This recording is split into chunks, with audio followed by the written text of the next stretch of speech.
Hello, ladies and gentlemen. My name is Marcus White.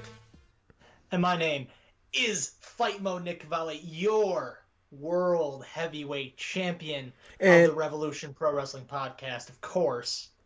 And we invite you, as always, we welcome you to the Wrevolution Pro Wrestling Podcast. Of course, this is our weekend wrap-up / Raw review thing.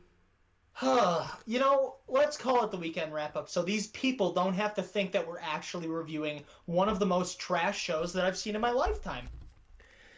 Well, Raw was something. Let's go ahead and get into this, but I fear that your opinion of this show may drastically differ from mine. So let's go ahead and jump into this. So Raw starts with Asuka versus Liv Morgan, no Kairi Sane. So, and there's just nothing.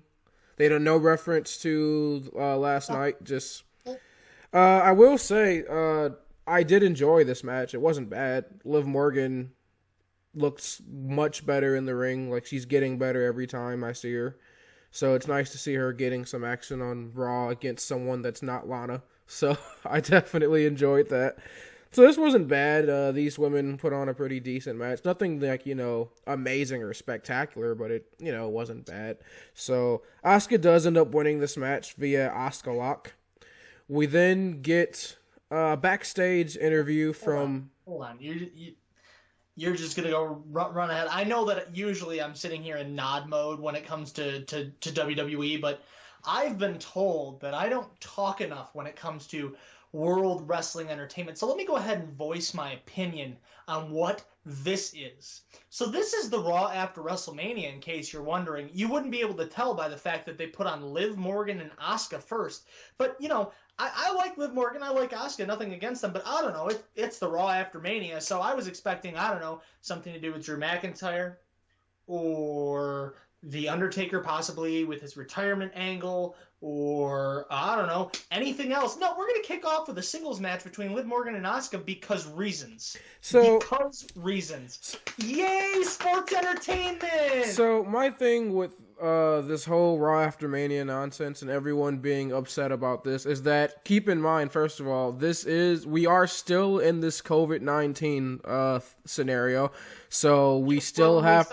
We were when we taped WrestleMania. So let me finish. So we still have limitations in terms of who can come back and stuff like that. And obviously, again, with The Undertaker, I mean, that's something that, you're not going to see as often. I mean, he pops up once or twice a year. So that I had zero expectations on Undertaker showing up to Raw.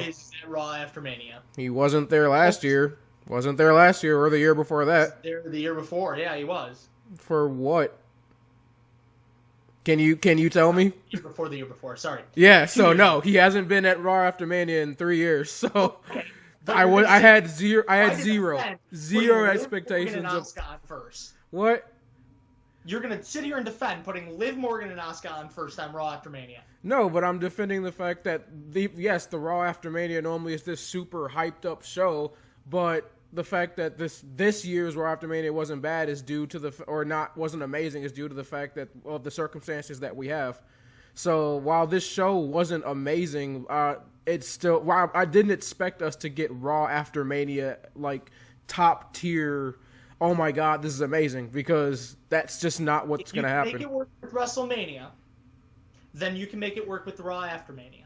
The difference you said you were going to hold them to the same standard. You said that literally a couple nights ago. Yes, and just because I'm going to critique the show doesn't mean I'm going to say you need to have Raw After Mania because of still what they're dealing with. The difference between WrestleMania... You can hold WrestleMania to this standard. You can still hold Raw After Mania to the same standard. You have to. But even we said the WrestleMania wasn't, you're not putting it up there with like one of the great WrestleManias of all time, because it wasn't. It was a good show, but it wasn't like, anything spectacular or anything. So if you want to compare this year's WrestleMania... Good Raw After Mania. And I got this. This is how you open the show. It was like no build, no storyline, nothing. Asuka and Liv Morgan, congrats, have fun. You're Mr. I want storylines involved in every match. You talk about that all the time. I hate indie wrestling at times because indie wrestlers only fight each other for fight's sake. Well, first of all, I've never said that. So you're putting words in my mouth. I've never said that. No, I haven't. Because I've said the same thing about NXT where they put on random matches that don't exactly have storylines, but I say that's just a great fight. So I've never said anything about that in terms of indie wrestling. That's what I've said. That's what other people say about indie wrestling. So don't you put those words in my mouth. Second of all, in terms of the Asuka Liv Morgan match, I'm not saying that this is something amazing. I mean, I just said it was a decent match. But again, in terms... Put it somewhere else. The first thing I want to see after WrestleMania, give me something that has to do with WrestleMania. I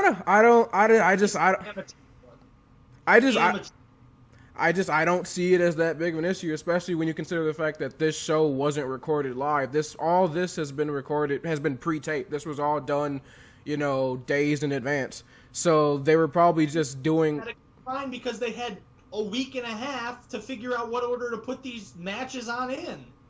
But they were probably, I'm just considering the fact that they're probably just, after they got done with WrestleMania, they probably just kind of threw something together, like trying to figure out what they can do with the show, considering that they still are struggling with, the Orlando limitations of what they're doing within the Performance Center. I mean, we read articles in the fact that they've been getting pressured every day by Orlando officials to stop doing shows in the PC. So I'm sure that I'm sorry? Then go somewhere else. There's a billion gyms. There are a billion wrestling gyms in the United States. Go somewhere else. That's a high expectation for them to just, okay, let's just go somewhere else last minute. It's a high expectation for me to expect that a company that has hundreds of millions of dollars can find an additional location to put on a show that's worth a damn to watch. Yes, because you have to move everybody and get all those people to come in at different times to come record at those locations. Wrestling did it. All Elite Wrestling only has one show a week, Nick. WWE has 3, 4, sometimes 5. That's completely different than just having someone come in for one episode and then say, all right, see you guys next week. That's 2 different things. They moved everybody in the drop of a hat from Daly's place in Jacksonville to the Nightmare Factory. So, quite frankly, it's one show. They have to do it for one show. They don't have to move everybody for like multiple different shows, especially when they have everything already set up at the PC. Because all you're doing is sitting there, Vince McMahon. Yeah, okay. I don't know where you get the idea that I love Vince McMahon when I come on here every week and criticize him. Just because I'm not making up BS that like reasons to hate the company doesn't mean I don't have an issue with Vince McMahon. You are defending a horrible, horrible episode of Raw right now. Because this was sauce. Okay, well that's your opinion. I don't think Raw was that bad. I think it wasn't good, but I don't think it was that bad. It definitely. I'm going to start holding it to the same standards that I hold NXT and that I hold AEW. And we will, sit here and complain about this every other week because Monday Night Raw, Friday Night SmackDown are sports entertainment. It's for the kids. And on Wednesdays, it's what actually matters. It's actually professional wrestling. This is amateur hour. This is a bunch of talentless hacks throwing together a show. So let's see. Let's go through like each segment of this show, and I really want to hear you like rip apart each segment individually, because right now all we talked about is Asuka versus Liv Morgan, which it's not exactly anything fantastic. I never said that. So let's move on here. We get a backstage interview from Becky Lynch after her match at WrestleMania. She just talked about like her drive, her dedication, explaining how she had everything planned out, every move, every submission, everything she had planned far in advance. They then cut to a Shayna Baszler interview after her match, and she kind of talks about how she's like, you can see the frustration in her eyes, you can tell that she's upset, but I like the fact that she's not done. She says that it's the joy of victory and I forget the word she uses, but like basically being crushed by defeat and then she basically is challenging Becky Lynch to another match, saying that they're not done yet, that Shayna is going to get her rematch for the championship. So I like the fact that Shayna is not just being tossed by the wayside, that she's like, no, I'm not done yet. I'm going to use this loss. It's going to fuel me, and I'm going to get back into the title picture. So I appreciate that. I guess. I mean, I don't know. If you're a challenger and you lose, fair and square, by the way, back of the line, somebody else's turn. What would you have them do, like, with Shayna Baszler? Just have her just go and do... Over? Just what? Put her over at Mania. But obviously that didn't happen. Like so obviously, like a competent company. Obviously that didn't happen. So we talked about it at the Wrestlemania review, what they were going to do going forward with the women's division. So not talking about what could have happened, what is going to happen going forward. What would you have them do with Shayna Baszler? Just toss her aside and do nothing? Well, I don't know. I wouldn't have booked myself into this corner. But we're not talking about, like, hypotheticals. What, going forward, what should they have done besides she needs just... to build herself back up. She just lost. Yes.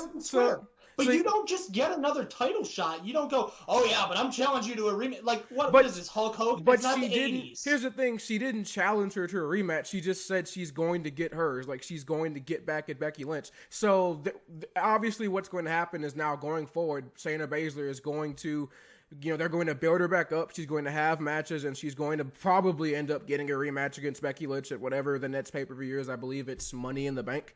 So that's most likely what's going to happen. So. I don't know what else they're supposed to do here. How do you now believably sell Shayna Baszler going over Becky Lynch clean? You don't.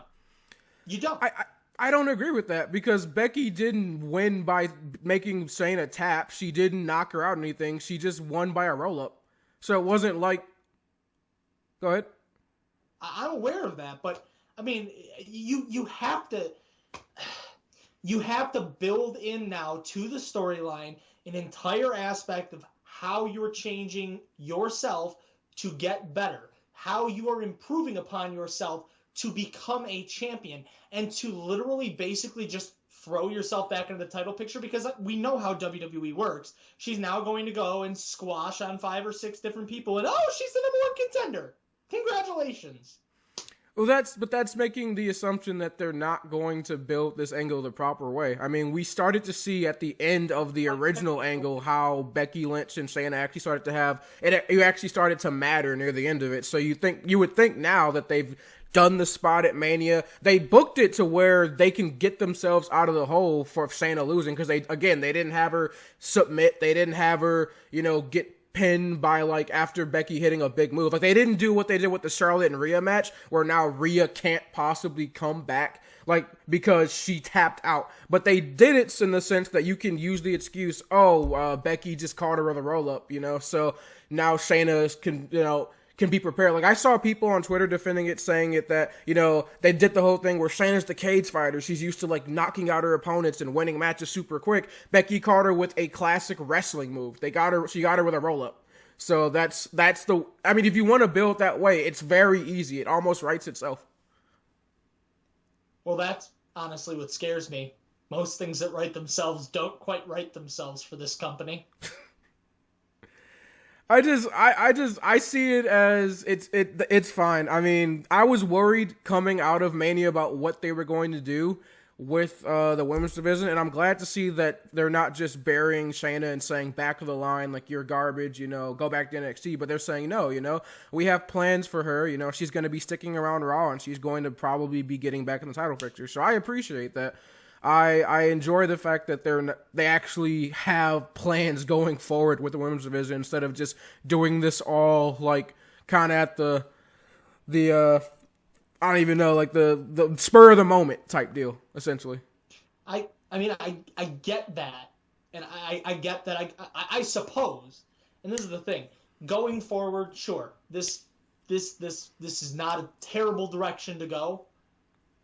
But you are making the compromise that, it's perfectly okay that Becky Lynch even won the match in the first place. You know why I didn't complain about that? Because I didn't want to sit there and sound like the guy who was making tiny little things into bigger things. But you want to know what I really believe? they effed up. They effed up. That was the perfect opportunity to do two things. Strap the belt on Shayna Baszler, who is a legitimate fighter, and two, put Becky Lynch back down, give her a brand new run as a different gimmick, because this shit is getting old, and then move forward. Yeah, but you're arguing. But no, they went and bought her a semi truck. Yeah, but you're arguing with someone that agrees with you here. Like, we both made this point at the WrestleMania review, so I'm not your enemy here. You're arguing with someone who's literally made the exact same point. So I don't know if like you're misconstruing what I'm saying. I'm not defending it in the sense that I think it was the right option. I'm saying just it happened. So going forward, that's what they got to do. It happened. There's nothing we can do to change it. We can't rewrite history. We need to, as a fan base, remind WWE of the mistakes that they make. If we sit here and just let the mistakes go and see what happens and hope that things get better from going forward, we are letting them off the hook. I am not going to let them off the hook anymore. I'm not going to just sit here in nod mode and just go, No. I'm not doing that anymore. You know why we even have to have this conversation? Because you effed up at Mania, you made the wrong decision. Congratulations, Vince. All right, so next we get the Street Profits versus Angel Garza and Austin Theory in a WrestleMania rematch. So this wasn't a very good match. They basically just kind of redid the match for Mania, and then Zelina Vega interferes. She grabs the leg of what's his name? Angelo Dawkins. Not Angelo Dawkins, but Montez Ford, excuse me. She grabs the legs of Montez Ford, causing a disqualification. So then Bianca Belair actually comes out, and she attacks Zelina Vega, throws Vega out the ring, and then she declares that, guess what? I go here now. So apparently Bianca Belair is a Raw superstar now. So welcome to Monday Night Raw, Bianca Belair. WWE. What was that? The EST of WWE, I guess. Yes, welcome to Monday Night Raw, I guess, Bianca Belair. So this match is now Zelina Vega versus Bianca Belair. So Bianca having her first match on Raw, and then the match actually gets thrown out because the Street Profits and Angel and Garza start fighting, and they end up fighting in the ring. So match gets thrown out, and then it gets restarted now as a 6-person tag team match. So this just been, I mean, if it's up to me, you should have just done Bianca Belair and Zelina Vega out the gate instead of just starting and stopping and starting and stopping. It killed the flow of this match. There was a lot of commercial breaks. It felt like this was something to take up time because this took out about like 30 to 35 minutes. It was just constant starts and stops. So it would have been a lot better if this was just, hey, Bianca Belair's introduction to Monday Night Raw, congratulations. Or even if you just started with the 6-person tag match. That wouldn't have been, I would have preferred that better than you just constantly starting and stopping the angle. But no, we get the 6-person tag match in the end.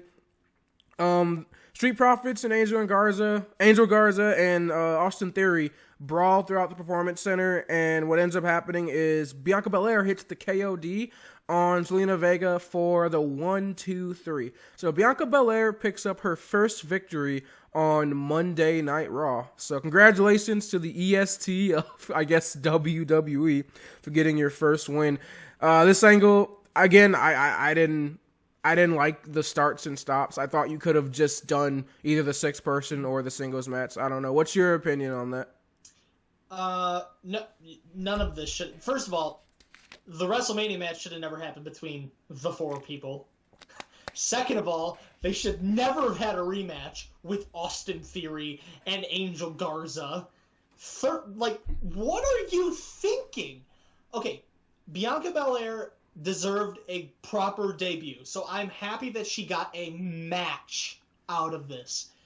I would have just made it a 6-person tag match off the bat or a singles match.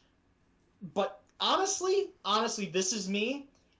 I'm making it a singles match, and it's not Zelina Vega. I don't care who it is. I want Zelina Vega, Austin Theory, and Angel Garza as far away from this story as possible, Because the last thing I want is exactly what we said was going to happen on our WrestleMania talk about this becoming now a 3-person stable versus a 3-person stable. Mm-hmm. And the worst part is, this 3-person stable isn't a 3-person stable. It's a 2-person stable that's missing a person, so they interjected Austin Theory. Yep. And this is exactly what I said at Mania. I was like, that's why I didn't want Bianca Belair coming in when you brought up the idea of Bianca coming to Raw, helping the Street Profits. I don't want that. I don't want Bianca just being the Street Profits girl. I don't want that. Bianca Belair is too good as an individual performer to be just lumped in with the Street. It's like what happened with Enzo and Cass and Carmella, how Carmella was just the girl of the group. Now that's going to be Bianca Belair. She's just going to be kind of there, which... Okay, I hope that's not the case. I hope that her personality shines through, and seeing how they gave her a couple segments in the night, hopefully they're pushing her and they're not just throwing her in as that third person. But my confidence in WWE to do this the correct way isn't exactly high, so I just hope so. I hope that... what, Marcus? We should shoot for the stars when it comes to WWE. And by that, I mean the best they could do is probably Carmella, Enzo, and Cass at this point. Yeah. I mean, it wasn't bad. Carmella's energy and personality shone through. They just didn't let her fight. Yeah, but that's my problem. My issue isn't that Enzo and Cass was bad, because I loved Enzo and Cass and I love the Street Profits. I think the Street Profits are very entertaining. They're amazing in the ring. But my issue is that I fear that they're going to overshine and overtake Bianca Belair in that regard, because Bianca, all three of them are still, getting better, improving each week. But when you have someone like Bianca who, she's just coming to Monday Night Raw, you don't need her shine to get dimmed by somebody else's. I mean, you can use the Street Profits to help boost her if you do it the correct way, but I'm just afraid that they're just going to overtake and Bianca's going to get left to the wayside. Ding, ding, ding, that's it! Winner, winner, chicken dinner! It's... I mean, obviously I have no faith in WWE.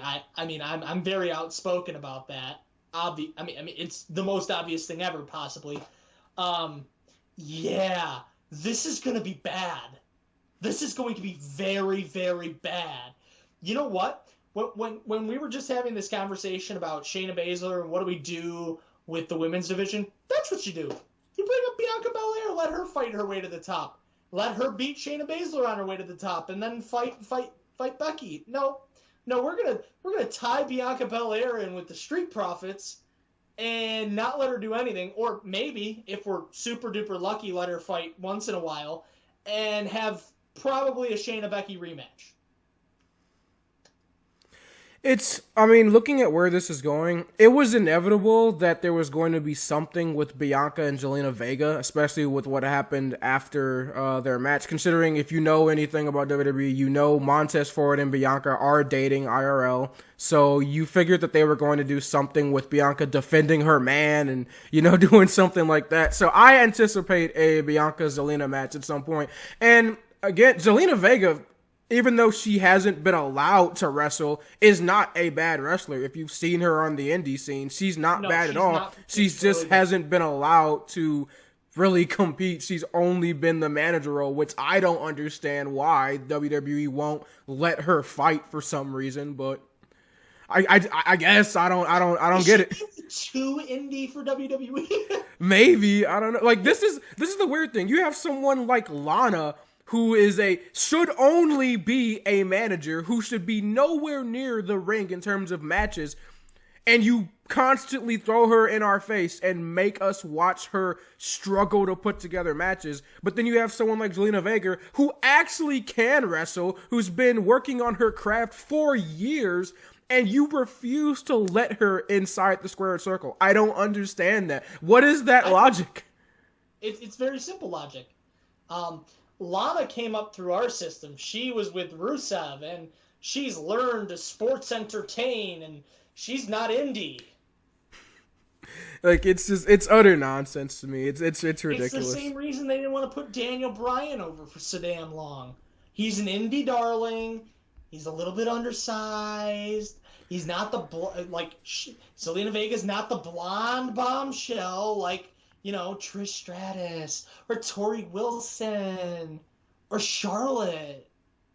Yeah, I feel like with the women's division, I don't know. I mean, I don't know. I feel like it's hard to say exactly what WWE's idea of the perfect woman wrestler is. I mean, actually, no, it's not. I mean, you look and you see Charlotte Flair, but I mean, in terms of like what they're looking for, I mean, WWE has come leaps and bounds from where we were years ago with the whole Daniel Bryan thing. I mean, for God's sakes, some of their head guys in the company right now are from the indie scene. I mean, their top guy right now on Raw for the last couple years has been Seth Rollins.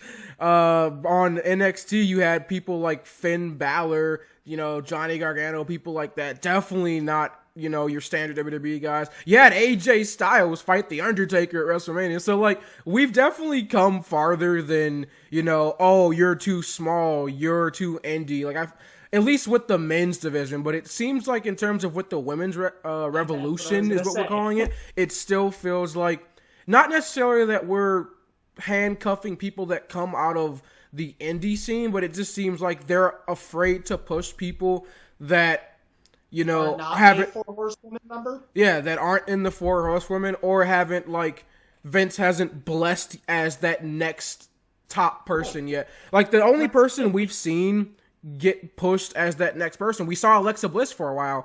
It was getting to the point, honestly, where we were getting kind of tired of Alexa Bliss for a minute there because she was getting put. Speak for yourself. No, she got.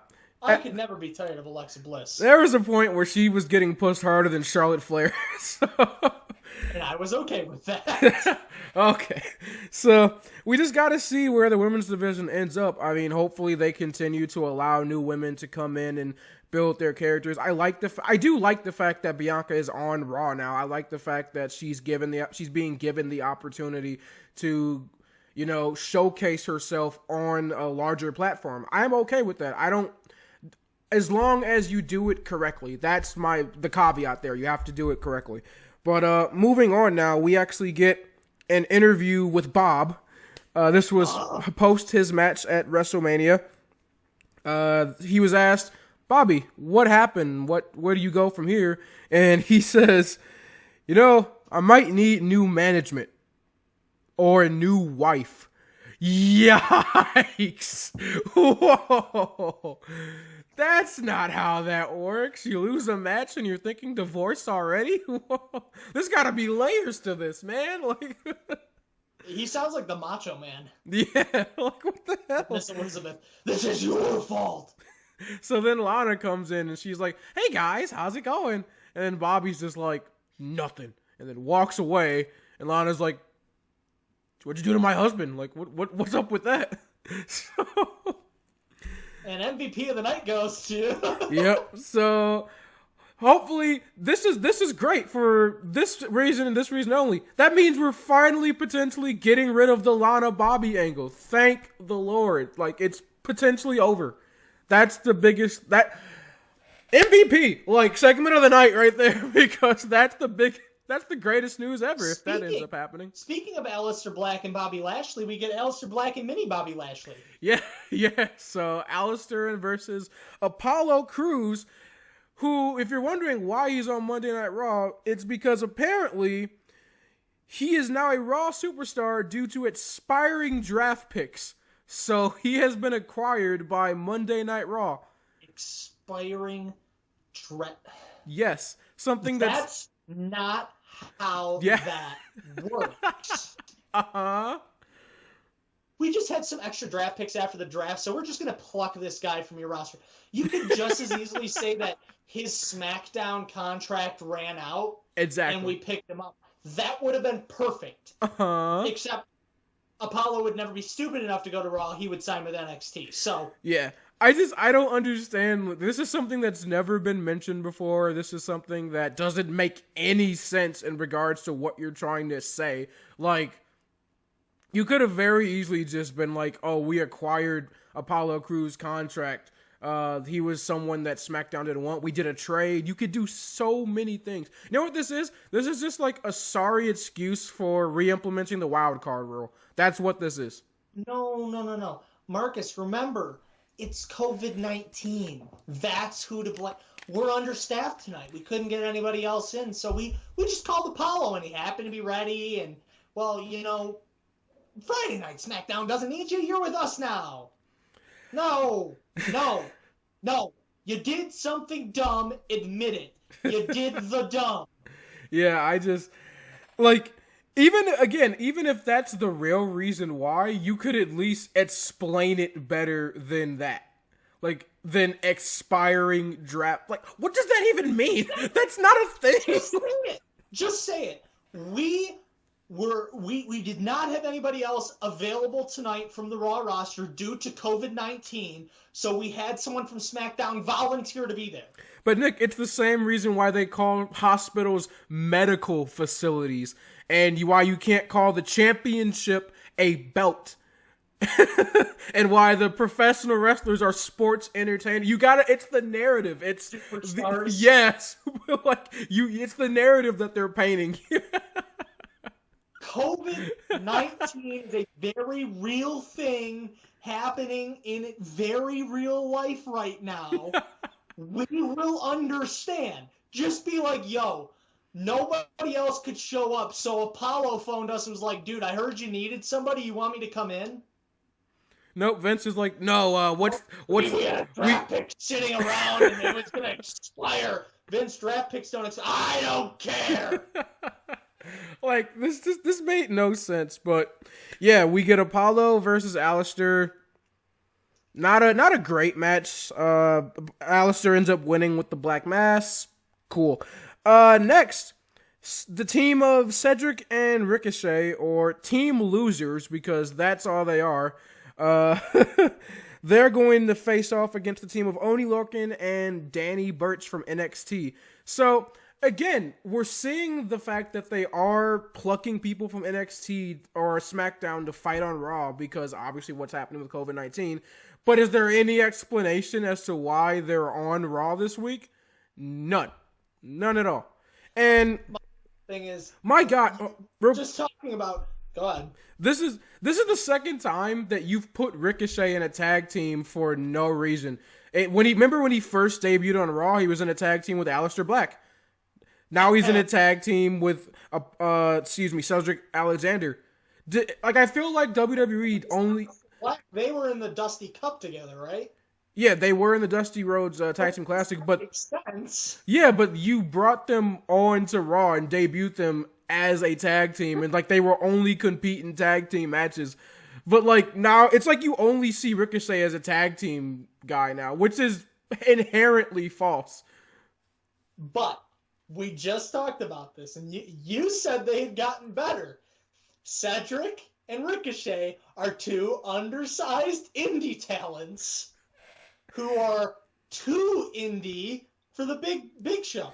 Well, they're too indie. It's not that they're indie, it's that they're too indie. Their style is too indie. Yeah, I would say at least, especially for Ricochet, I would say that's the reason, at least for someone like Ricochet. I don't know if Cedric is too indie, but I mean, he's got a lot of flippy stuff, but he definitely fits the WWE style more than someone like Ricochet. Well, yeah. He could very easily fit those rules, but apparently not. Yeah, but I will say one thing, though. I mean, at least they're doing something with Ricochet and Cedric. I mean, my God, when's the last time we saw Cedric Alexander on Monday Night Raw? So the fact that we've been seeing him more and more in tag team matches with Ricochet, at least they're getting TV time, and they look good together. This wasn't a bad match because, again, Oney Lorcan and Danny Burch are a good tag team, and Cedric and Ricochet are amazing competitors. So this wasn't a bad match at all. In ring rise, this was a great match. I'm surprised Cedric Alexander's getting any TV time at all because, Big Swole. God forbid anybody in WWE on the main roster has friends in the other company. Yeah. But, no, what did you think about the match, though, overall? You know what? The match itself wasn't bad. I'm as much as I hate to say this, I'm not the biggest fan of the Oni Lorcan and Danny Burch style. It's not quite high paced enough, especially when compared to Cedric Alexander and Ricochet. But these guys put on a pretty good match.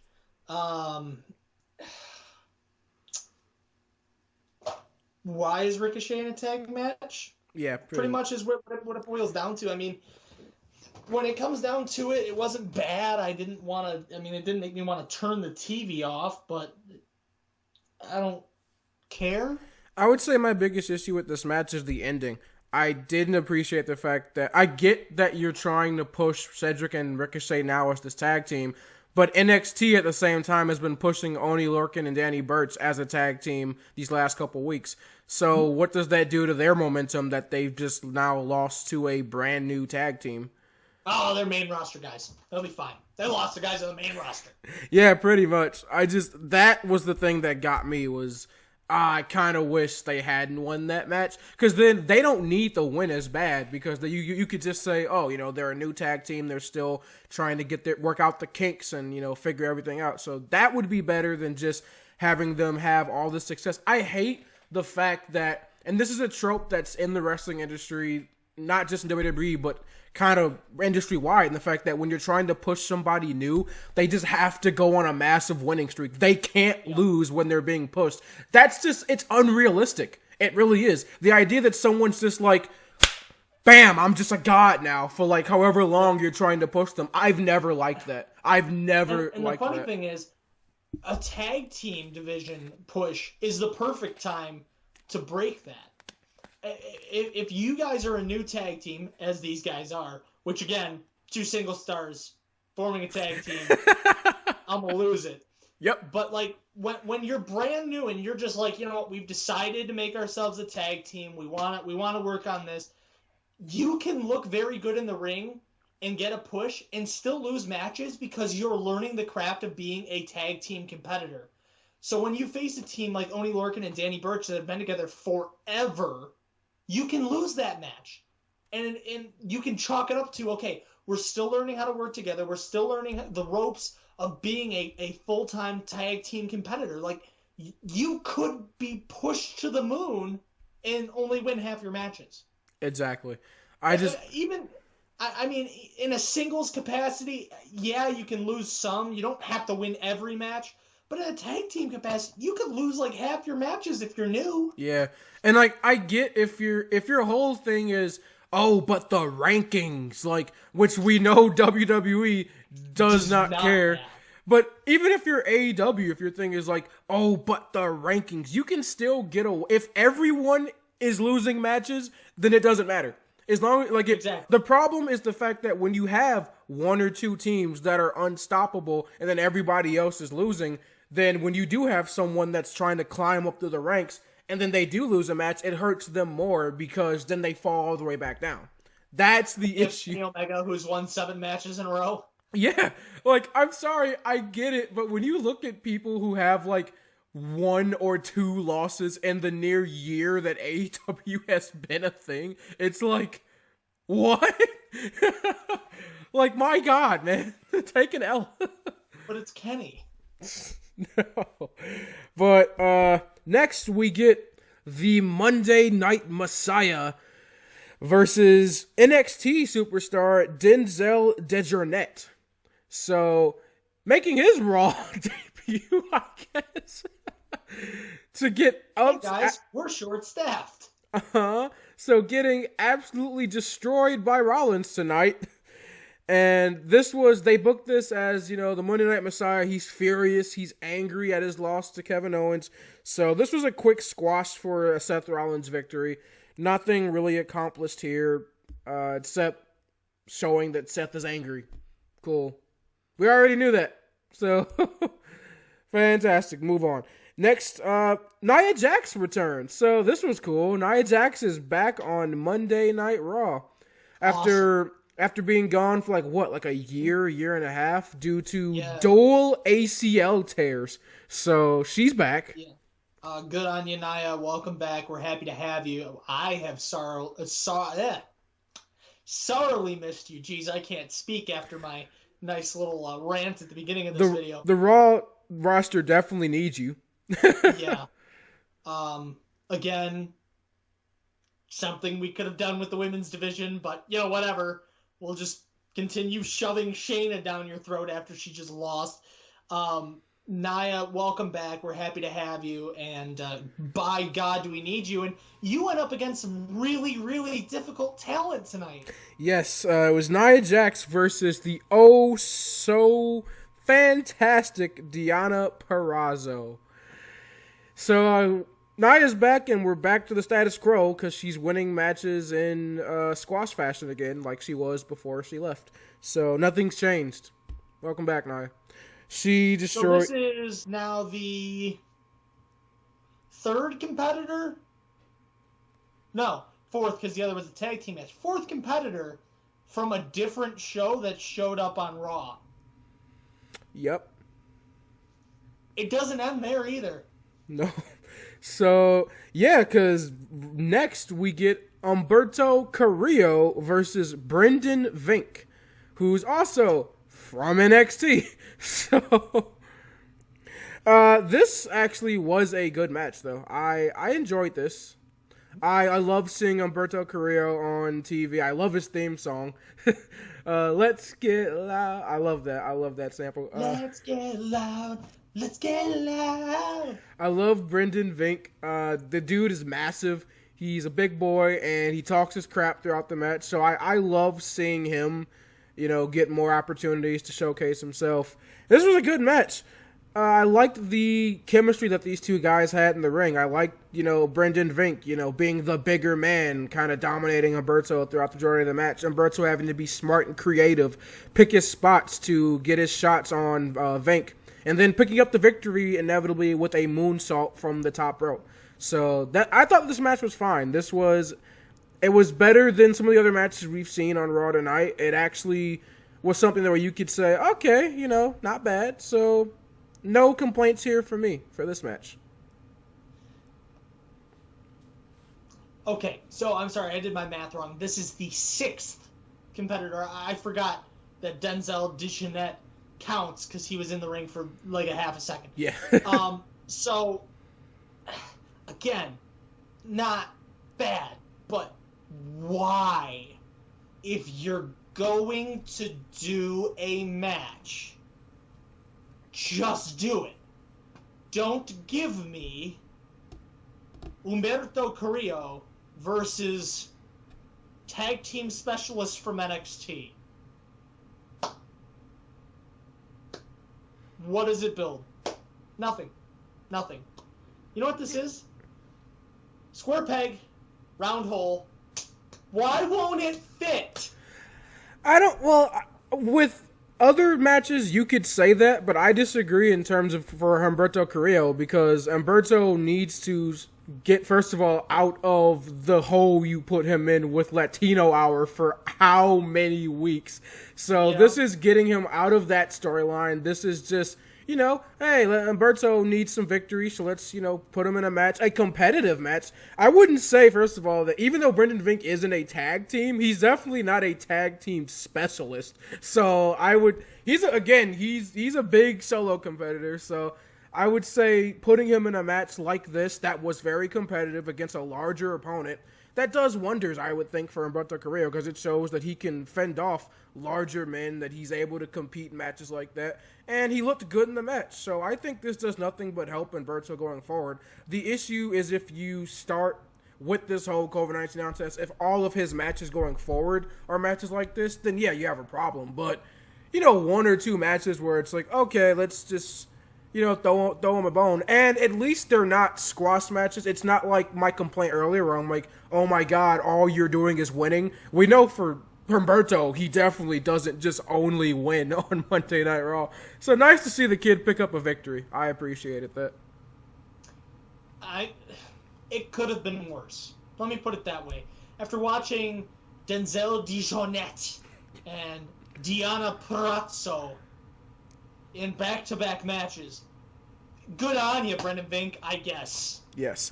So let's go ahead and get to the last thing in Monday Night Raw here, which the internet went exploded, went nuts for. And this, my God, this is something. So let me start by saying this.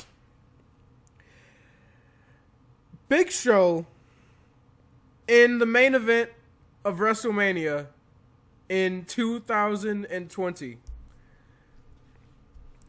WWE, you had a WrestleMania. You did a good job. The weekend was enjoyable. You made me go, oh, I take back what I said. This was a great show, whatever. And then you couldn't just go, we're done. Like, wrap it up, we're finished. Good job, everybody. Everyone go home. You had, like, from now on, it's in the history books now. The main event of WrestleMania 36 is Drew McIntyre versus The Big Show for the WWE Championship. That's a thing. That is in the history books. You can Wikipedia that shit, and that's gonna come up. That is the problem there, WWE. It's not the problem, and this is where I differ from a lot of the internet reactions that everyone's just, oh my God, The Big Show, blah, blah, blah. I don't have an issue with seeing The Big Show. I didn't have an issue with the match. I don't even have an issue with seeing Big Show on my TV like some people do. I think if you had done something like this on a Monday Night Raw or SmackDown, this wasn't bad. I enjoyed the angle of Big Show coming out. You know, the old vet coming out angry, calling out Drew McIntyre for boasting that he's not afraid. He had a plan against Brock Lesnar. Basically calling him out in his BS and saying, oh, you said you aren't afraid of anything, but I'm here in your face and you're trying to duck me right now. You know, you got all this, you're talking all this BS, but you don't know shit, and right now you're being a little bitch. So come on, let's go. I liked Drew McIntyre going back and saying, look, Show, there's nothing you can do to anger me. Oh, I get it. The angry Scotsman, you're trying to rile me up. I liked that. The match was fine. I enjoyed Big Show, obviously the larger of the two men, dominating throughout the match because Drew McIntyre, who had just got out of a match with Brock Lesnar 20 minutes prior, obviously being hurt, not expecting the match, but still picking up the victory the way he's supposed to. That's not my issue here. Again, if you do this on Monday Night Raw, we're not talking about this in like the way we're going to talk about it. We're not freaking out and getting angry. At least I'm not getting angry about this. I'm not like the rest of the internet who sees Big Show and loses their mind. But that's not the issue. The issue is that this is the main event of WrestleMania. That is the problem. You don't take Big Show and put him in the main event of... Where has Big Show been for the last year? The man's been non-existent. He's been filming a TV show, and then you bring him back, and he's got a WWE Championship match in the main event of WrestleMania. And here's the sad part. It was a better match than the Brock Lesnar match. It was better than the Goldberg match. If you want to do Big Show, Drew McIntyre, I would have rather we just put that at Mania? Timeline flip, like redo everything from the last year. Somehow Big Show's our world champion. And then we get Big Show and Drew McIntyre at WrestleMania, if that's the match you're going to give me, instead of Brock Lesnar, because at least the match was better. But you don't do main event of your biggest show of the year and throw Big Show in it. You just don't do that. Big Show versus Drew McIntyre, WrestleMania 37 main event confirmed. Big Show's going to win the Rumble. There you go. I'm on board. It was a good match. But here's my issue. And it's not with Show. I like Big Show. It's not with McIntyre. I like McIntyre. The guys worked well together. And again, I think Show's in some of the best shape of his life, so I'm not going to take it away from him. Oh, yeah. He looked, real quick, he looked fantastic, by the way.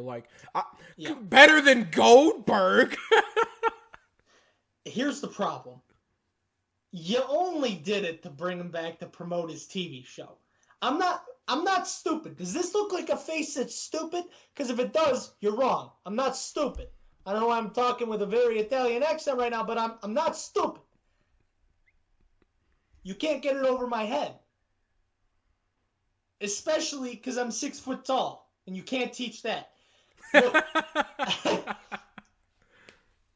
Big Show has a TV show coming out on Netflix called The Big Show Show, which is this creepy Full House sitcom based off a gigantic wrestler and his normal-sized family. Which, by the way, you missed the ball on just calling it The Big Show. Why you didn't do that, I have no idea.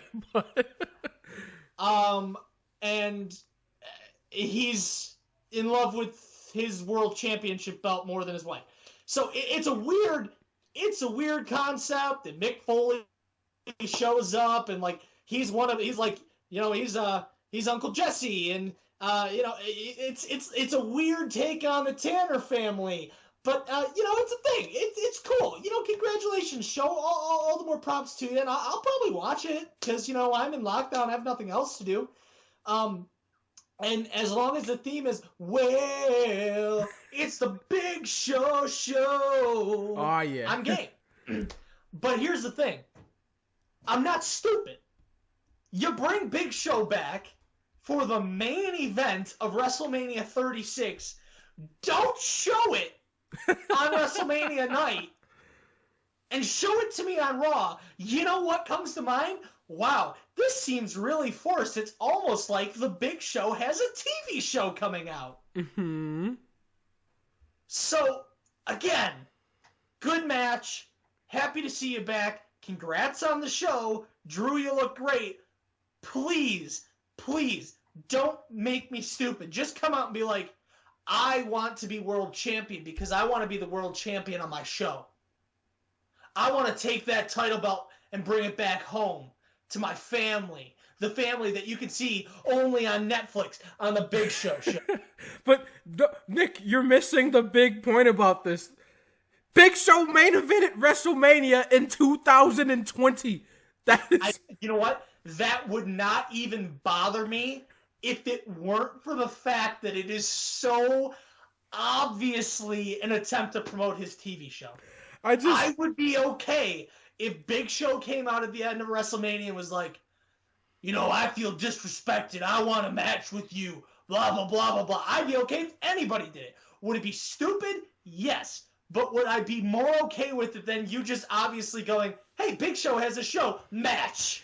I think the saddest part, again, with all this is that Big Show wrestled better than Brock Lesnar and Goldberg combined.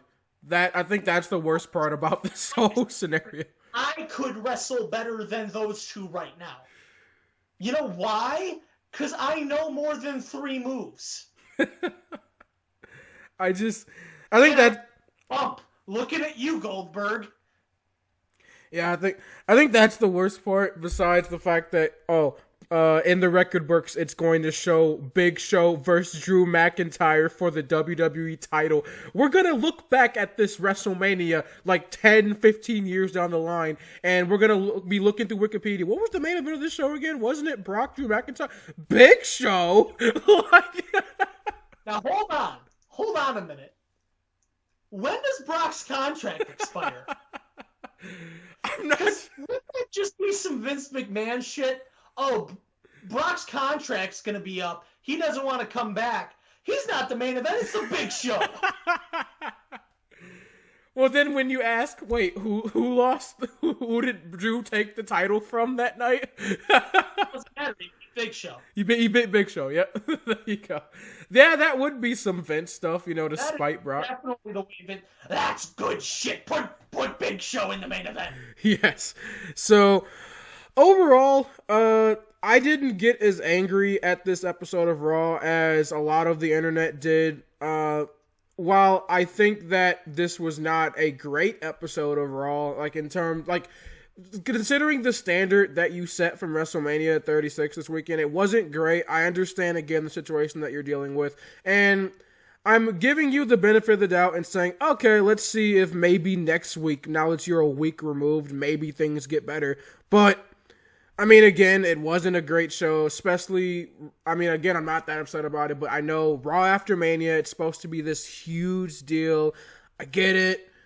I'm not that upset about it. I think, whatever, let's just, as a episode of Raw, I thought it was fine. At least you didn't spend the show just doing recap segments the entire night. You didn't replay a match from WrestleMania, so thank God for that. So, I'm not upset about it. I think Raw had some good. It had a lot of a lot of meh and some bad. So overall, this Raw is not horrible, but again, based off the standard that you've set for yourself from WrestleMania, you obviously could do better.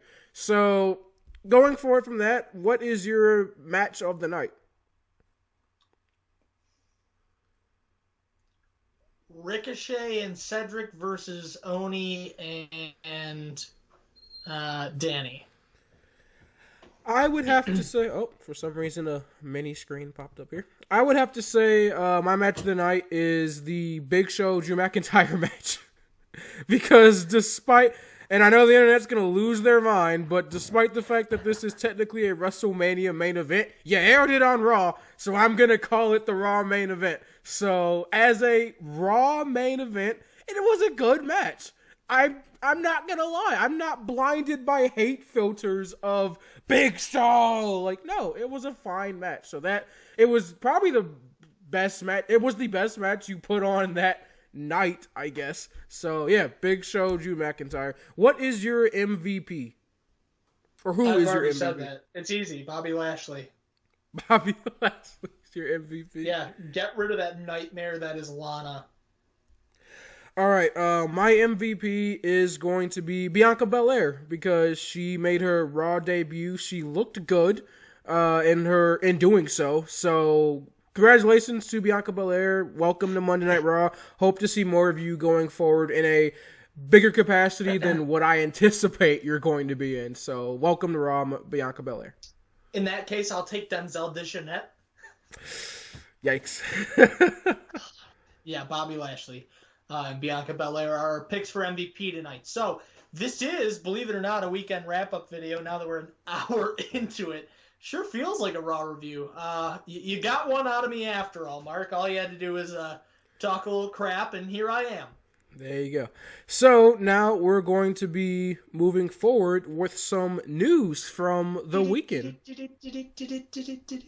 So, Mr. Cavalli, what news do you have for us today? All right, I'm going to kick off with the most important news of the weekend. And I sent this article to you on Instagram.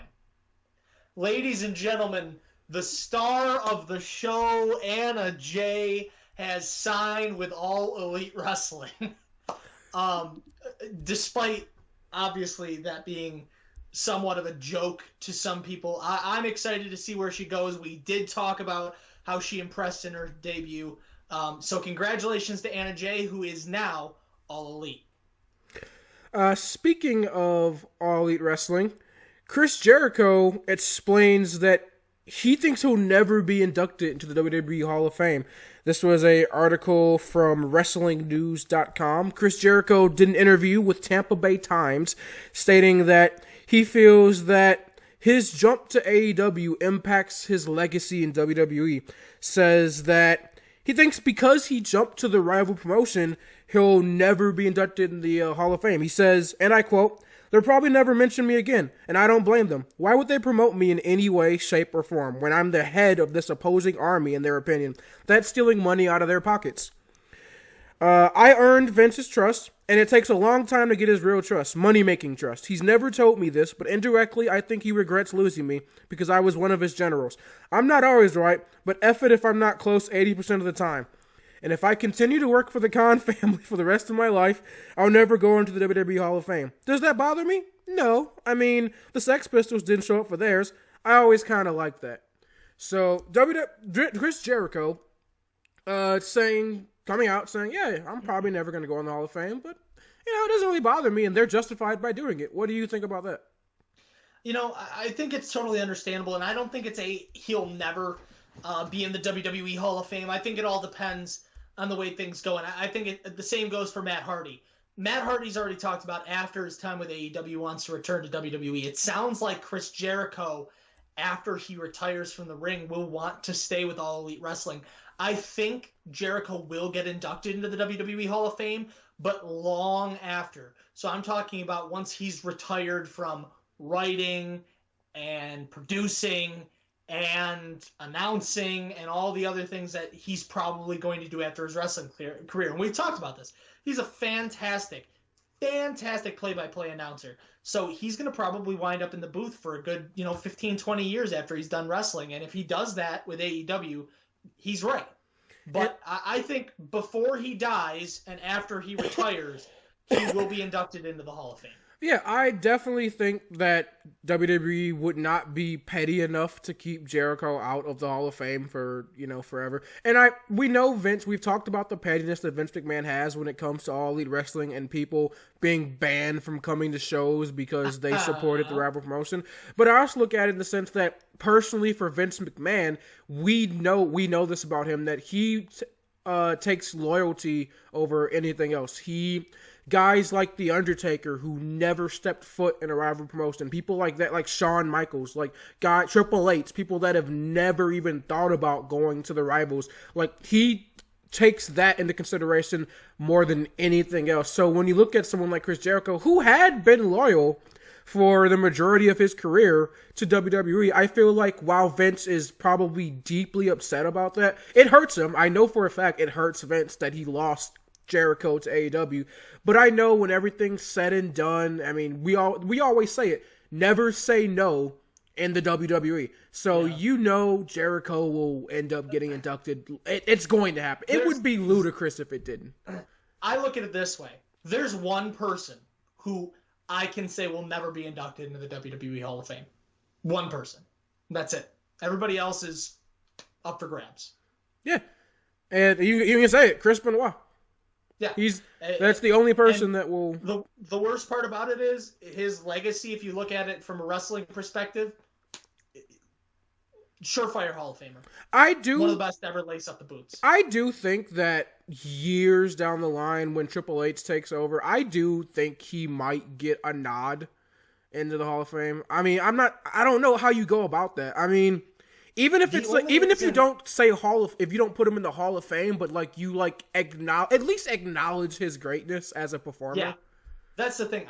He'll never be put into the Hall of Fame, and the reason I say that is because that would require WWE to take some semblance of responsibility for what happened, because they would have to admit that either there was a drug problem, which there was, or that there was a concussion problem, which there was, and they don't want to attribute either of those to being their own fault. So he'll never be in the Hall of Fame unless somebody finally says, like Triple H takes over and he goes, look, CTE is a real thing. We've had multiple superstars come up to us with this issue. Like, we've had scans done of the brain. Like, obviously, the wrestler needs to be remembered. And the man who did what he did was not the man who worked here at WWE. But there's one person who's never going to make it. I think Jericho. Jericho might even make it once he's an announcer, just once he's out of the ring. Oh yeah. So, what is your next story? All right. So speaking of rival promotions, Impact Wrestling. Yes, we have Impact news. Is going to move their matches to a pre-taped format, which of course they do some pre-taped matches. They do some live. However, they're going to be pre-taping from a studio in Nashville, Tennessee. They're going to plan to produce about 6 to 8 weeks of TV shows in the studio. This includes the upcoming pay-per-view special Rebellion. They have not yet announced whether or not Rebellion will be available on pay-per-view or if it will be provided on free TV. They mentioned that they may be interested in providing it on free TV because there's no crowd, and that it would be the best way to get people to watch it. Because what's the one argument for pay-per-view? Well, you had the chance to buy tickets. There's no chance to buy tickets now. So they're considering giving it to us for free on AXS on free TV. So good on you there, Impact, and I'm glad to see that you'll be doing some tapings to get this all out of the way. There's a ton of actually major storyline angles going on over there right now, and I almost want to tune in, but good on you guys for finally getting out of the way of this big one and just taping a big chunk of stuff, including a pay-per-view. Yeah, I honestly, when I heard that WWE was going back to being live, I kind of wish they hadn't, and they would just take the the way the approach Impact is doing it and just record everything for the next, I don't even know how many weeks, like on next month. You can do like next month and just record everything, because we saw with WrestleMania how it works when you pre-record your show. And if you could do more stuff like that, that's what I want to see. I don't want to see WWE struggling to get things out live. Like, if it makes it easier for your company to do things pre-recorded, do it pre-recorded. No one's going to critique you for that. And that was my next article, actually. WWE is going back to a live format on Friday. They plan to go back as early as Friday for SmackDown and next Monday for Raw. There's no word on NXT yet, but SmackDown and Raw are set to go back to a live format starting Friday. So that's disappointing, because that means we're not going to get, that means in terms of getting stuff like what we saw with the Boneyard match, that just kind of nixes that, right? Because unless you do only like certain pre-recorded segments, which they've done that before on live shows. And it's not a terrible idea, because there's still no one in the crowd, so it's not like the crowd's just sitting there watching the Titantron for 35 minutes or something. Exactly. So that's not a terrible idea. Plus, I mean, you play re-recorded recorded matches from previous pay-per-views all the time on Raw and SmackDown now, so why not? Exactly. Why not? Exactly. My next article is former WWE referee Marty Elias coming out and speaking about why he was fired from World Wrestling Entertainment. This is another article from WrestlingNews.com.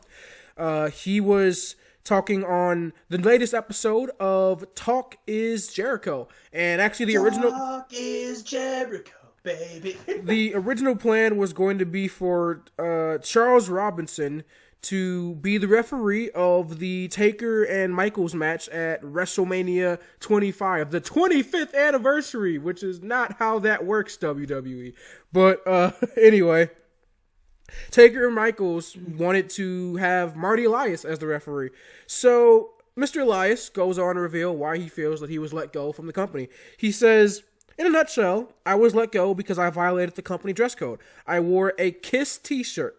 I got to the building, and unbeknownst to me, Johnny Ace and Kevin Dunn had seen me in a limo when they were waiting for Vince. Kevin Dunn told Johnny I was out of dress code. So I went to the building, and I was doing my stooge duty where I had to check everybody in. And I went into catering, and Johnny and Kevin and Mark Carrano were sitting at the table. And Johnny saw me and goes, Marty, what the F are you doing wearing a KISS t-shirt? And I said, I'm sorry, I just put it on. So he goes to change, and... he says, it was the last shirt that I had that was clean. I got a call, and I remember Carrano telling me, hey, Johnny needs to talk to you. So I called Johnny, and Johnny goes, hey, listen, I got to let you go. So he says it had been 10 years since he had been let go, and he's persona non grata with WWE. He says, did I really commit a sin that was unforgivable? I actually feel right now with WWE that I have a persona non grata status with them, and I don't know why. I actually went to SummerSlam afterward, and Ty Bailey, who's a piece of crap, had me kicked out. He says he would be open, however, to going back to WWE, but it all depends on the circumstances, and he would also welcome the opportunity to work for AEW. So... well, he's signed. so WWE fired a referee for showing up to work, not to work, but just like to actually like perform his job, but just showed up in the wrong shirt. Yep.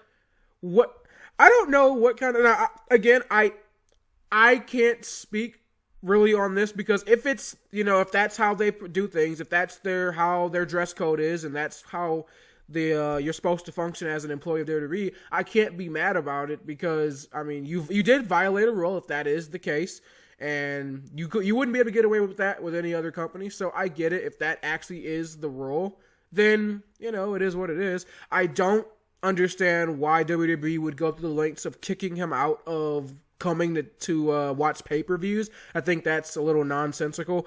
But the idea of him...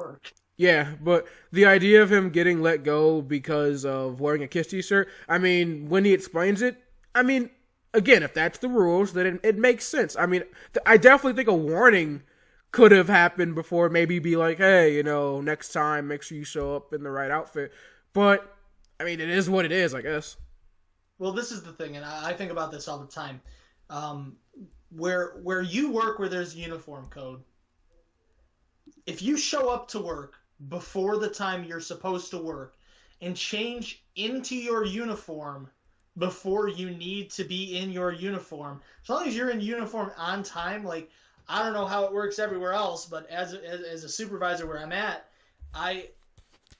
somebody comes in not in their uniform and they're in uniform by the time they need to be on the clock and ready to go, that's fine by me. I don't care what you wear when you're in the back, as long as you have your uniform on and you're ready to go when you get there. So I think it's a little ridiculous, but I mean, each company has their own dress policy. I mean, if you're one of those like nice like suit and tie companies, if you show up in a t-shirt and you go into the bathroom to change at your like law office, I'm sure someone's going to question you. Yeah.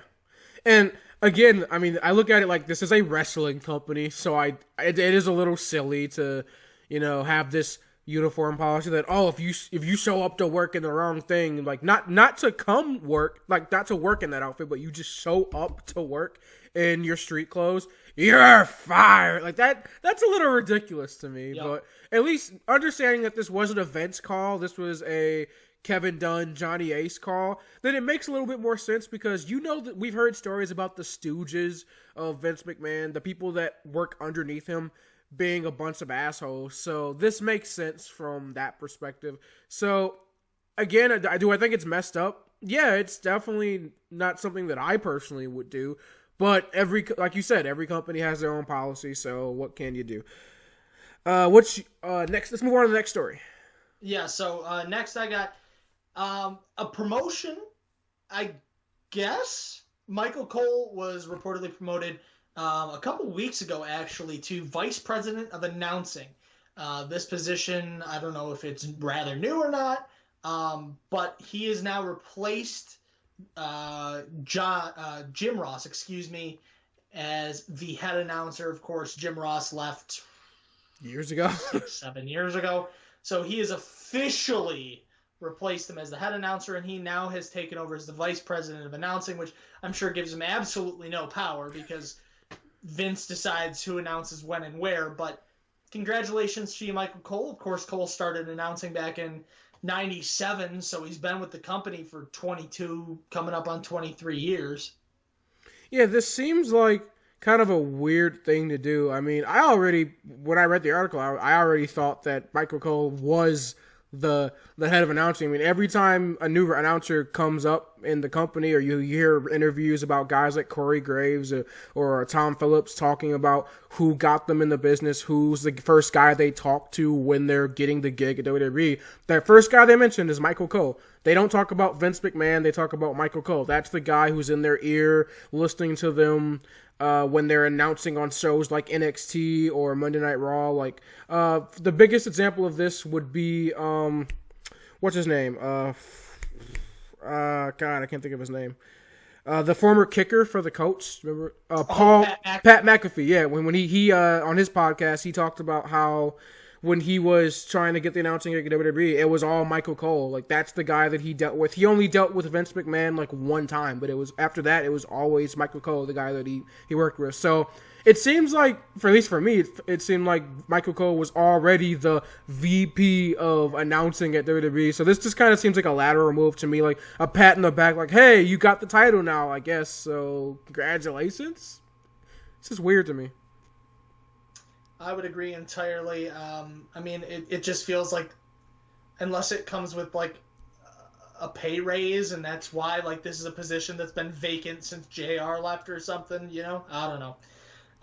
And what do we have next?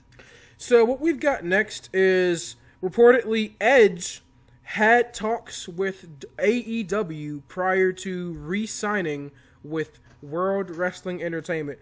So Edge, of course, this is from comicbook.com, by the way, but Edge obviously made his return to wrestling at the Royal Rumble 2020. He also had his Wrestlemania match against Randy Orton, last man standing match. This is what Edge had to say in terms of All Elite Wrestling. So he says that after his surprise appearance, All Elite Wrestling had reached out about the possibility of him signing with the young company. He said that their offer was what helped him actually get the ball rolling on making a comeback. He says SummerSlam happens. This is, of course, referencing the 2019 SummerSlam. So Says SummerSlam happens, and then from there, another company within the industry contacts me. Says they said they were interested and wanted to know if I could wrestle, and at this point, I didn't know if I could. So before I did anything, I decided I need to go and find out. Edge told AEW officials that before he would consider signing a deal, he'd need to speak with Vince McMahon first. So some discussions were had. The one thing that I told them through all of this is, when you give me your offer, I need to go talk to Vince. He's done right by me my entire career. He gave me my chance. He gave me my shot. He trusted me to be able to pull off a lot of things, be a pillar for his shows. So to be counted on as one of his generals, that goes a long way with me. So I reached out to Vince, and I said, I need to come talk to you this weekend, and it needs to be face-to-face. I don't want to do it through text or phone calls. So I went and sat down with Vince, and I told him everything. It wasn't like I was trying to get a bidding war going or anything. WWE didn't even know whether this was possible. I didn't know if it was possible. He said, well, it needs to happen here. Let's get you out to our doctors. You can take your impact testing and go through all the testing. So Edge ended up, that's how he ended up making his way back to WWE, was that he went to Vince McMahon first before continuing his conversations with AEW. But I do think that's interesting, the fact that he at least entertained the idea of potentially making his return to All Elite Wrestling. That definitely would have been, while as amazing as that is, I think we all know WWE, that's his home, that's where he belongs. And that's the thing. When you first mentioned it to me, because you did mention this article to me before we got on the show, I said to you, as much as I would love that as an AEW guy, Edge's home is WWE. That's where he belongs. Like, kind of like Matt Hardy spent enough time in the Indies. Jericho spent enough time in the Indies. Like, Edge has spent his entire career in WWE, and his entire career is lengthy. So he's where he belongs, back home. All right, if I'm correct, we have 2 more news articles, and then we're going to move on. Yes, we do. Actually, I believe I have an additional piece of news, but it's not in article form, and I totally forgot what it is. So give me a minute, but I'm going to read this article next. So this one is on Drew McIntyre and the WWE rule that he broke. So the champion did something, and he was afraid that it was going to get edited out of the match. After winning the title for the very first time and becoming the first person from the UK to win a world title, McIntyre looked and reached out to a camera that was ringside and thanked his fans from all over the world for support. While speaking to ESPN, McIntyre revealed that he broke a WWE rule by doing so, but he couldn't not do it. Here's what he said exactly. One of our rules in WWE is that you don't look down the camera and break the fourth wall. Like, you wouldn't do that in a movie. But I couldn't help myself in that moment. I just wanted to thank everybody for supporting me, for supporting WWE during this time and choosing WWE to take your mind off these difficult times. I wanted to let everyone know how I felt, and I'm so glad we kept that in the show. I wasn't sure if it would be edited out because I really meant it. So, Drew McIntyre breaking a rule of sorts. I think this is, if for Drew McIntyre's sake at least, I mean, that's something he had to do. I mean, you reached the top of the mountain, you've worked all this time to get there, you got to do it, right? I mean, yeah, at this point, I'll take whatever repercussions are coming, but yeah, that's something that you had to do if you're Drew McIntyre. And I'm thankful that WWE didn't, there was no repercussions, there was no backstage yelling attack from Vince McMahon. It was just kind of like something that happened. Like, it was like, whatever. So I appreciate that. Okay, so I remembered what it is. For those of you who don't know, I'm keeping myself as up to date as possible on the Dark Side of the Ring documentary, and this is actually a newsworthy piece. For those of you who know, Jim Cornette is former WWE executive. In addition, he is an absolute stickler for sticking to kayfabe. He is the guy who got upset with Bret Hart for breaking kayfabe and talking to the papers. He is arguably, possibly one of the guys who came up with the screw job because of the way Hart was acting. So it was newsworthy when in the most recent episode, the Life and Crimes of New Jack, which, by God, if you've not seen it, please do. New Jack, please don't hurt me.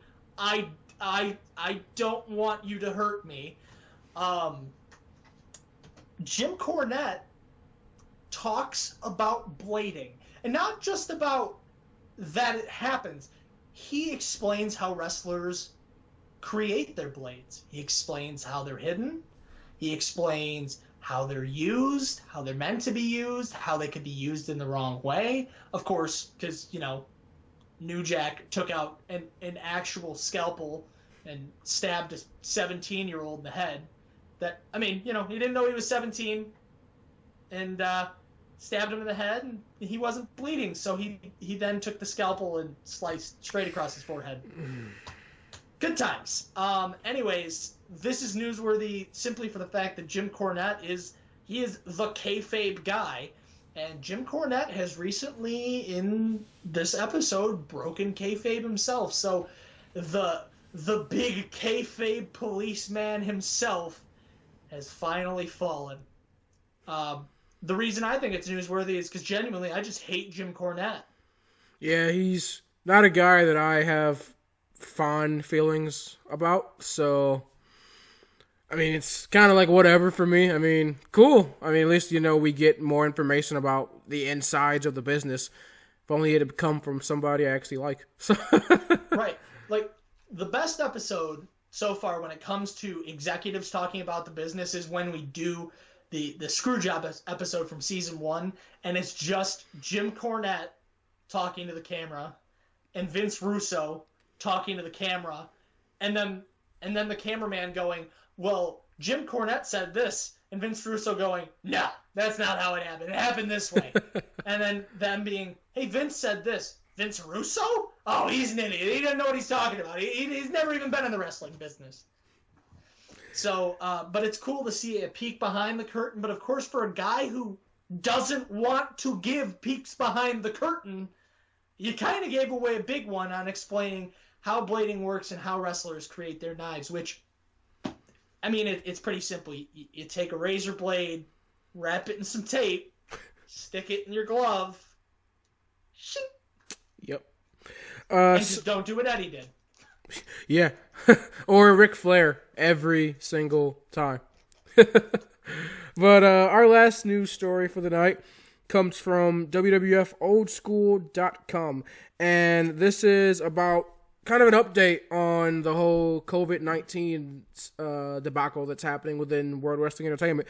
So obviously, if you've been keeping up with WWE, you know that Bobby Lashley actually had contracted the virus, but if you saw WrestleMania 36, he was there. He wrestled. So this wasn't, some magical camera work. They didn't film this weeks in advance. No, Bobby Lashley actually did beat COVID-19.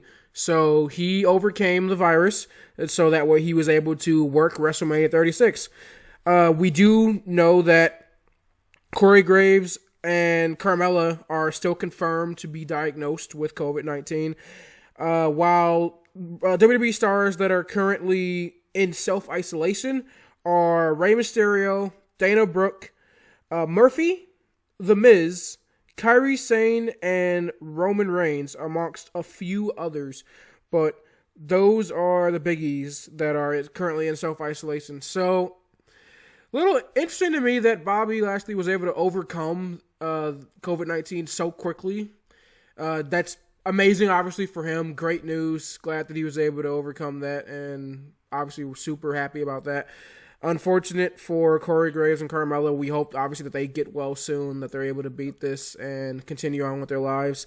But just interesting that even still with the whole overcoming of that, it was interesting that they were like, oh, yeah, Bobby, sure, go ahead, have a match. Like, that's fine. Like, that's a little interesting to me. Of course, I don't know the medicals behind it. I don't know. I'm sure they did oodles upon oodles of tests, but it's a little weird for me. Once the virus becomes dormant, I don't want to say safe, but you should be fine. Of course, we don't have a ton of research on what happens to people. There may be a latency period. You never know.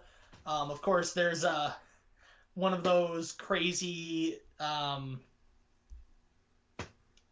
future what is it, premonitionists, if you want to call it that, who has a book, And it says in 2020 there will be a disease that will affect the breathing. It will be caused by a bat. And that 6 months after the disease, there will be a relapse to everybody who had it the first time. So if you're into prophecies, good luck, everybody. But of course, yeah, I mean, we're all happy to see that Bobby Lashley beat it. This disease is taking all too many people from us, friends and family. In fact, one of my for the first time, I just found out one of my friends contracted COVID-19, and I wish the best for everybody. This is a really difficult time period to be going through in human history. And as a historian, yeah, I guess I'm a little bit selfish in saying that it's interesting to view it from the inside out. But everybody stay safe, and good on you, Bobby, for being able to make it back. Absolutely. So with that being said, that is Hold on. We forgot one. That's my fault. I'll make it quick. The most important one of the night. Kevin Owens had a spot set up for WrestleMania 36 that didn't happen. Not because it was Nick's, but of course we had it at the Performance Center. Kevin Owens said that when he found out that WrestleMania was going to happen in Tampa Bay, he started scouting out the stadium. He went to a concert there, I believe he said in January. I'd have to check the article again, but my phone's almost dead, so I'm not going to do that. He went to a concert there earlier, and he said, I saw the pirate ship, and I knew I was going to jump off that thing. I didn't know how. I didn't know who was going to take the bump. I didn't know in what way I was going to make it happen, but there was no way in hell I was going to fight at Mania and not jump off a giant pirate ship. Of course, it was moved from Raymond James Stadium to the Performance Center. We got the WrestleMania sign spot instead. Kevin Owens, please don't hurt yourself. You're not Shane McMahon. You're not. Please don't die. Yeah, I don't even know how they would have pulled that off, to be honest, because it's in kind of a weird part of the stadium. So it's over the lower bowl. Yeah, so what would you do? I don't even know how would they get up there? Like, would the match have started like in the back? I don't know how you feasibly do that. I really don't. Like, I props to Kevin Owens. He's got a large imagination. I mean, but well, and this is the funniest part. He even goes on to say, I took pictures all around the pirate ship, and I took pictures of the surrounding area to see if there was anywhere we could set up the spot. Oh my God. Kevin! Dude! That's insane. I love the guy. But so now, we are done with wrestling news for the week. Yes, so with that being said, that is going to wrap up our weekend wrap-up video for this week. As we said last week, and I promise we're actually going to do it this time because we got a little busier than expected last week, but we are going to be moving on with the World Wrestling Classic in a separate video this week. I promise, fingers crossed, we're going to be doing it this week. He's going to hold me to it. Yes, that will be... we'll be filming that tomorrow, and then that'll probably come out on Thursday. And then we're also going to be filming on Thursday the Wednesday Night War video, and then that'll come out probably later Friday night. So those are the next two things we got planned for you coming up here on the Wrevolution Pro Wrestling Podcast. Of course, if you want to stay updated, keep track of when our latest videos are coming out, keep up to date on all news regarding your favorite duo here on the YouTubes, then you can follow our social media links down in the description below. Of course, the Twitter, the Facebook, the Instagram, all that amazing stuff. Of course, the Wrevolution Pro Wrestling Podcast is only available on YouTube currently due to the COVID-19 epidemic, or pandemic, whichever word you want to use. So, however, once this whole nonsense is over, if you would like to be prepared, always be prepared and get ready to listen to our audio version of our podcast. If you go ahead and follow us on the Spotify, the iTunes, the Google Play Podcast, and of course, the Podbean.